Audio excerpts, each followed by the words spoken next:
Hey guys, I'm back. As you can tell, my voice is kind of weird, so I got sick, which is why this didn't come out on Monday like I really wanted it to, but I couldn't speak on Monday, and I can today. So here we are today, and I'm gonna make this video, and it's gonna be kind of interesting, because I'm sick. So today, since I'm sick, I thought I would talk about books that I like to read when I'm feeling down or sick or anything like that. So I've got my tea here, and I've got my books behind me. So I guess we'll just head right in. The first book is The Complete Works of Winnie the Pooh. This book, it actually belongs to my sister, but it's mine now because she never read it, so I stole it. I don't believe this book ever had a dust cover on it when we had it, but we might have bought it secondhand, so not really sure what it is. So this book, I love it.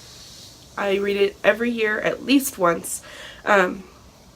Sometimes I read it at work, sometimes I just read it because I feel like it. But I think the coolest thing is that this book has fully colored illustrations, and I love it. So hold on, let me find one for you and I can show it to you.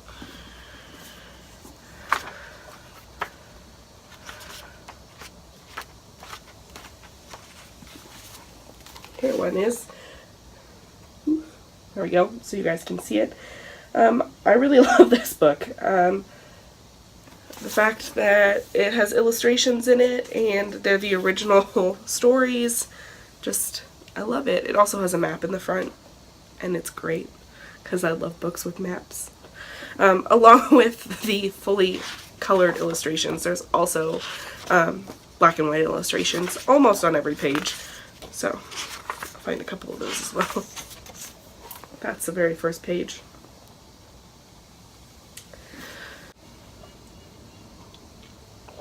I don't think I really need to introduce this book, but I guess I will. So my second one is actually Harry Potter and the Prisoner of Azkaban. The third book is actually my favorite book, and I think it might be because when I was reading the third book for the first time, it was actually the first time I was actually able to read it fluently and well.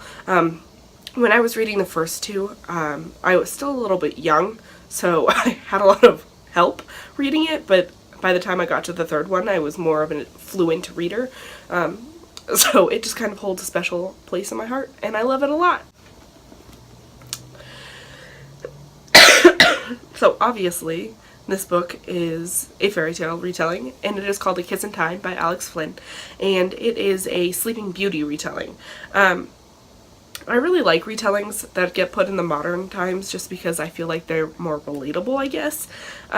Also, I just kind of love fairy tales, so that's helpful.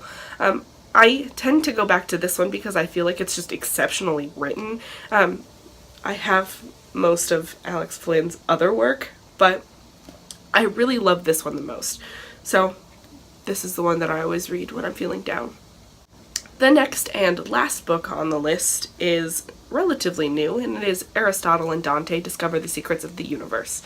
I really love this book just because it's kind of soft. I don't know how to explain it other than it's soft. Benjamin Illier-Sains kind of just treats his characters well, and you don't tend to get a lot of drama just for the sake of drama in this book, and I just love that. It's just soft, and you feel like you're getting a hug the entire time you read this book, and I really love that. And so, you know, when you're sick or down or just don't feel great, this book, it's great.